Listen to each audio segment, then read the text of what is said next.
Okay. I decided to take you on this thing here. What I got is the shifter come up short. There's the shifter. And then over here is the joint. Well, it come up short. So I had to recut and make it 2 inches longer than what it was. I don't know what happened because I already had it fitted once. But that was before I did all the welding and, you know, when I put all this right here on. But yeah. But underneath here, let me take you underneath.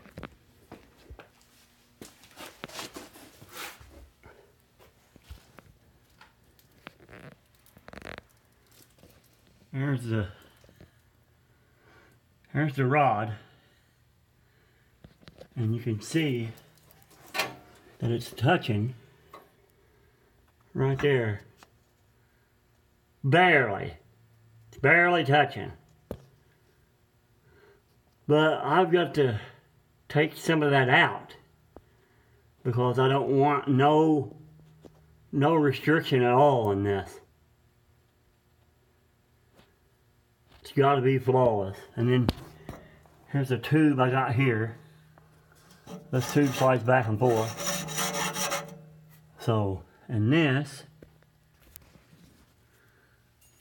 is the rod, or the pipe I put. And it goes like up in here, like that, where that tube's at. And then I gotta build a tower off of that to that. A way to hold that pipe from moving. And then that tube, that shifting tube, will be able to slide back and forth in that. You gotta have them tubes solid and secure because it turns, you know, it has to turn. I mean, I can't do it now because it'll just throw everything out of whack. And I've got everything pretty much set up to where all I have to do is measure the tower, like right in here. Measure this tower in there, whatever, you know what I mean, length it is. I think it was 2 inches. But I also had to figure out if I was going to use this. And this is off of a wheelchair. I had no wheelchair, and this right here is the size I needed for that tube to slide in. And yeah, so I had everything has to be straight. And then you take your measurements. You got to take your time, think about what you're doing, and everything will turn out the way you got it planned. There's the hole for the wires to come through for the radio, and then there's the lever for the gas handle. That's the lever. I still got to put the brakes on it and the clutch cable, and that's what I'm doing. That's how I found out that the rod was too short. I still don't know how I did it.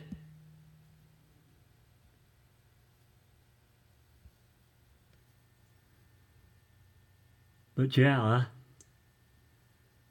I don't know.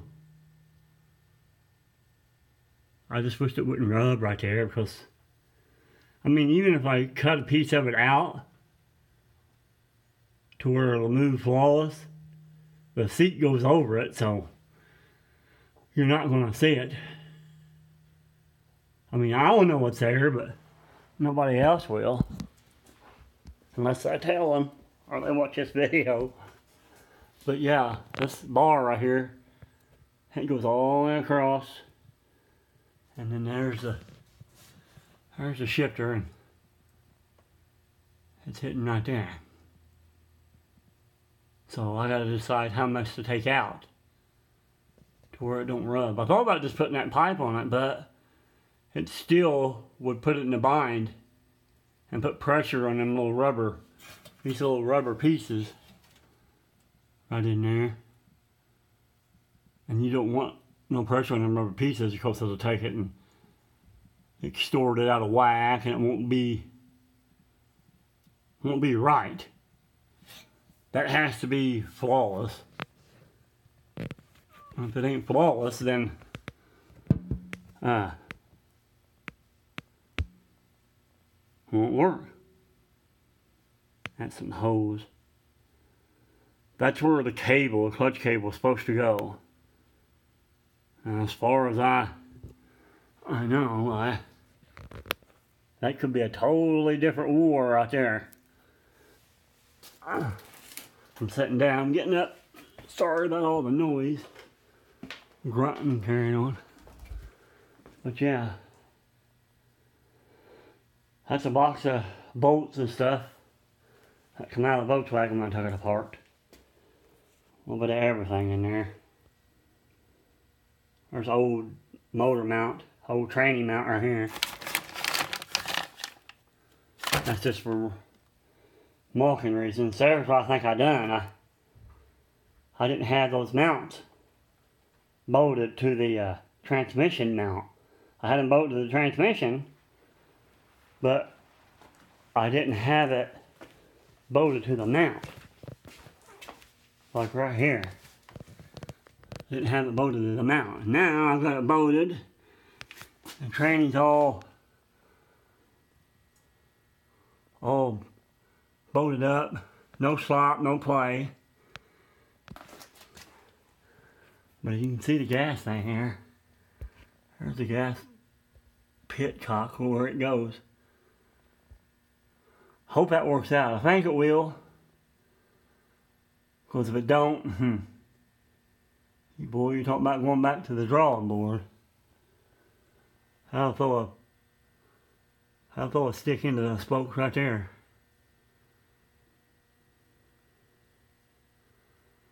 Yep. I finally got most of the body work done. Like right in here, I had to do some more to right in there. It just had surface rust that you wouldn't believe. It was, I think you can see it on other pictures that I've took of it. But yeah, it's a long ways from being done, the body wise, because you have to wet sand it and put your indicating paint down to where when I block sand it, you can tell. And this over here's the fenders. I got them done. Turned out pretty good. It took me 2 days to get these fixed because it had the same thing. It's just weird how it was. I don't know if water got under the paint and done that weird design, but you could go back to the other videos that I done, and you could see the fender. Do a close-up on the fender, pause it and do a close-up, and it looks plumb weird. It was like something, I don't know, it was like putting acid on something and it just crawled up the fender. It left a weird design. This is the stereo and stuff that I'm putting in my, that ain't. The stereo's in that box. That box there, or that stereo there, is in my orange truck. There's the amp. Or the cap, amp. This is the amp. I gotta get it straight. But yeah, this thing here, how I got that, I'll tell you a story about that. How I got this system is I was on vacation, went to Tennessee, and my truck was parked beside my house where I used to live. And we come back, and I went to get in it to move it or something, and when I got in it, the dash was ripped out of it, and The stereo was gone, the speakers was gone, even the screws. They stole the screws even. Because I couldn't even find the screws that held the speaker in the box.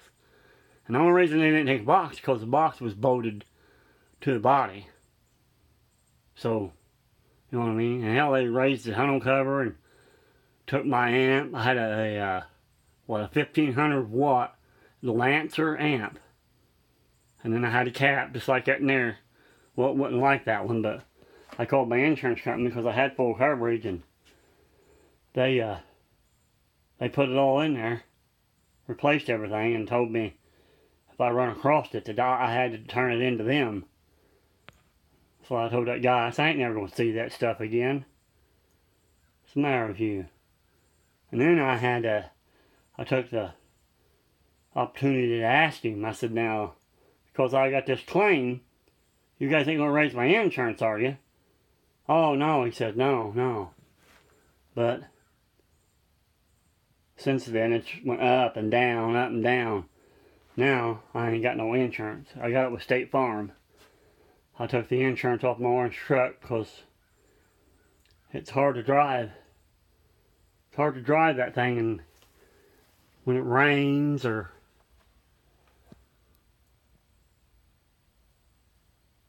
especially when it rains, some bits is dangerous because it don't shift to about 3,000 RPMs.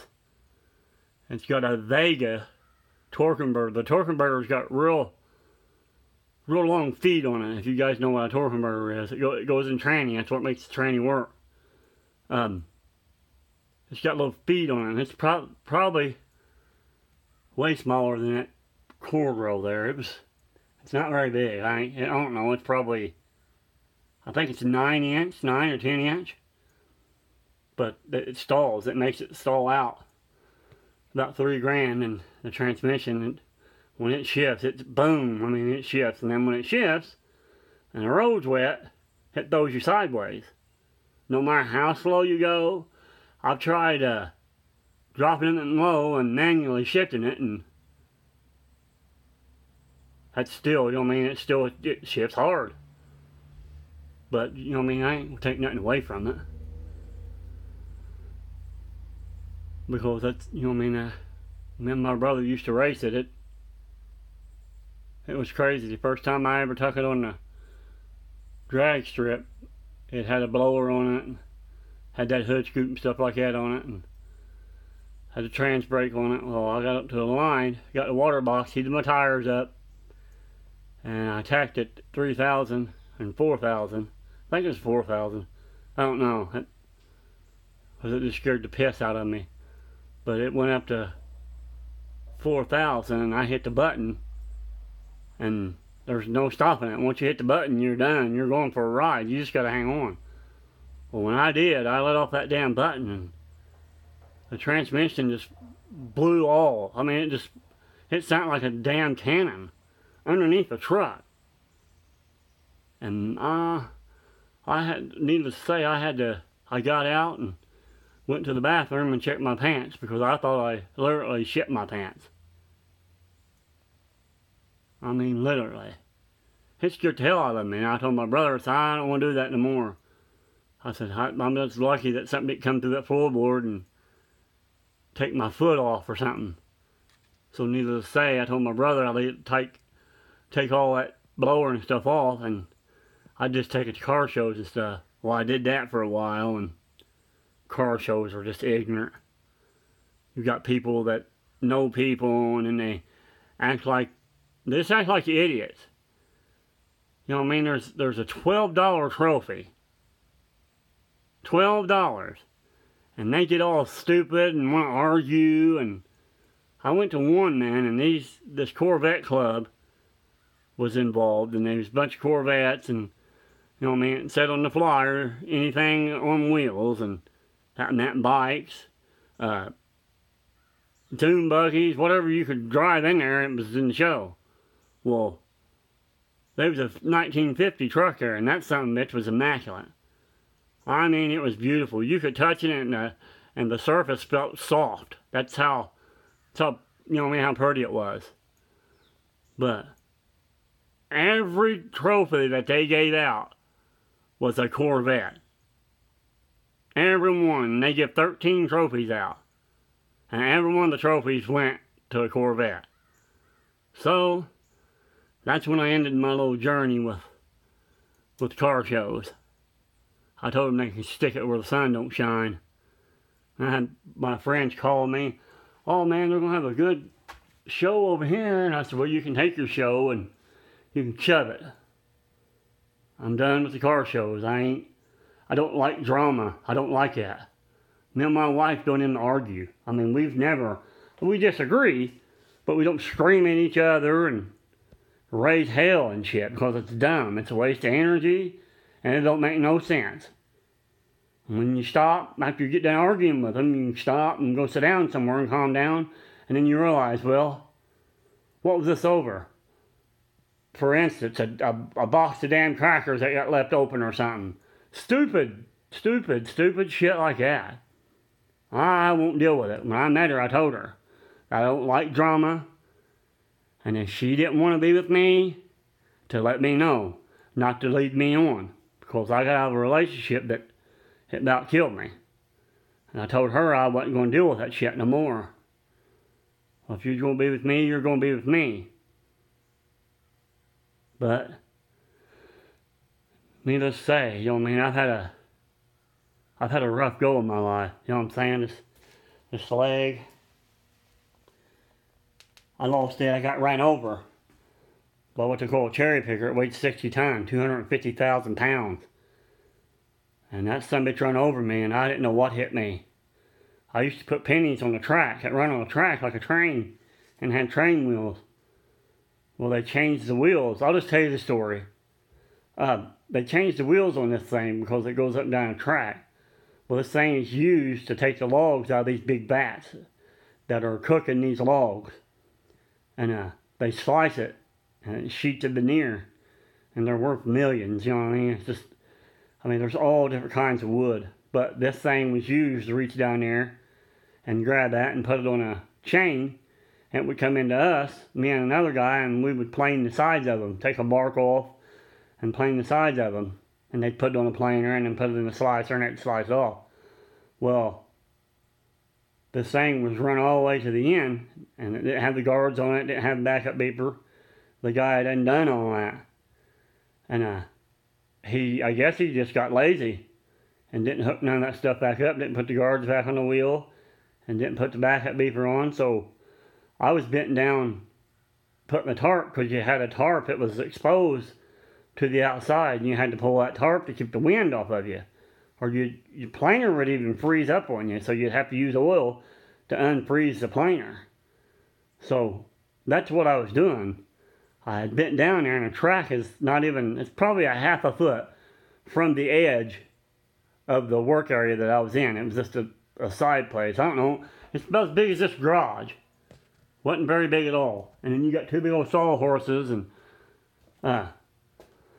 you laid the log on the sawhorses and planed it and stuff. But yeah, I was bent down there, wiring the tarp back up because we was getting ready to go home. It was 3 o'clock, and we got off at 3:30, so we always quit 30 minutes because it took a little bit longer than 30 minutes to clean all the shavings and stuff up, swept it through a floor vacuum, swept it to it, and it sucked it up into a thing, and they just burn it in the boiler for the dryer. And but anyway, I wired that tarp to that floor, and next thing I know, I felt a pain. It's hard to explain. And I rolled over. And when I rolled over, I seen my foot wasn't attached to me. It was laying out in the middle of the track. And I knew I was in trouble, so I started getting scared. So I calmed myself down. I was telling myself, you calm down, calm down. And then I looked over, and the other wheel was still coming for me. So I tried to roll up underneath it, and I couldn't. So a friend of mine grabbed me, the guy that was helping me plane the logs, reached and grabbed me. But when he grabbed me, he pulled me out. When he pulled me out, that thing had mashed my right foot. It had rolled over the side of my right foot. And it pinched it. It was just a giant blister on this foot right here. And I didn't know what hit me. I knew my life was going to change. I knew it changed right then and there. And I was heavy into martial arts. Hell, I was a first degree black belt. I've took it since I was 13 years old. I was 22 when it happened to me. It happened in 92. And that was my biggest thing. I knew I'd lost martial arts. You gotta have balance.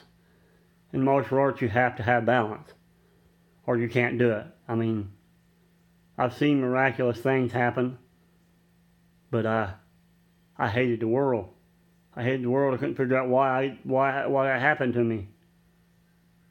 I figured I was doing the right thing by providing for my family, feeding my family, and surviving in the world. So I hated him, boy. I hated God bad. But my daughter was just born. They had my girlfriend to bring her up there, and when they did, I held her and she batted her big eyes, and I started crying. That changed my tune. I knew I had to quit acting stupid and quit feeling sorry for myself and fight. That's just the type of person I was. But yeah, I just want to tell you guys that story. I don't know. Some of you guys may think it's dumb, but I just wanted to share that. But yeah, that's about rough life. You know what I mean? I've had one. Then I get diagnosed with cystic fibrosing meningitis. It's caused by bird droppings. I tore some buildings down one time in an air base and didn't have no mask on and stuff, and all that bird crap and stuff in the ceiling where they get up in there all fell down on me and stuff, and I evidently breathed it in. I've had it for a while, but it's like a fungus that grows on a tree, the way they explained it to me, and it just takes over everything. You got one of my lungs is covered in it, and it don't work, so I've only got one lung. And it's on my lymph nodes, but I get CAT scans and stuff every year to see if it's moving, and this is why I'm doing this, because I love doing this, and hell, I don't know. I mean, I probably won't be here the next day, so that's how I live my life. Nobody knows, you know what I mean, if they're going to be here the next day or not, but hell, they told me I was going to die in 2008. It was 2004, and they told me. They said I wouldn't last till 2008. But I'm still here, so I pray to God every day. I pray to Him when I go to bed, and I pray to Him when I get up. Because if I do, you know what I mean, I'm going to make sure I'm right. And I don't get stuck in limbo or something. Because you know what I mean, I don't know about you guys or not. Some of you guys may believe in that, your spirit, but I do, because what else drives your body if your spirit don't? If you ain't got a spirit, you're not walking around. You know what I mean? You're an evil one. And there's some evil people out there. But yeah, you know, guys, this is my passion. I love to do this, and I've told my wife that I was going to build her this. And every day I pray to God, I know what I mean, making Him and having, not making Him, but asking Him to let, you know what I mean, leave me here and let me finish this and enjoy it. But I'd sure love to ride with my wife and let her going, you know what I mean, places. Man, that'd be awesome. My bike that I got, I can go anywhere I go. That people, you know what I mean, they stop me and talk to me for hours and take pictures. They have their kids taking pictures. Halloween, like right now, it's October, and I'll go to the library up here where I live, Columbus, Indiana, and I'll go to the library and I'll raise my coffin lid to my trailer, and I got a little skeleton. I mean, I got that skeleton there. He just hangs there. But I got a skeleton. That's in here. It's my convict. And then I got Igor over here. He just hangs around. I put them in that coffin. And then put the spider in there between them. And set it up all nice and stuff. And then kids go crazy over it. They go crazy. And it's a blast, man. You know what I mean? It's hard to explain. I get such a warm feeling.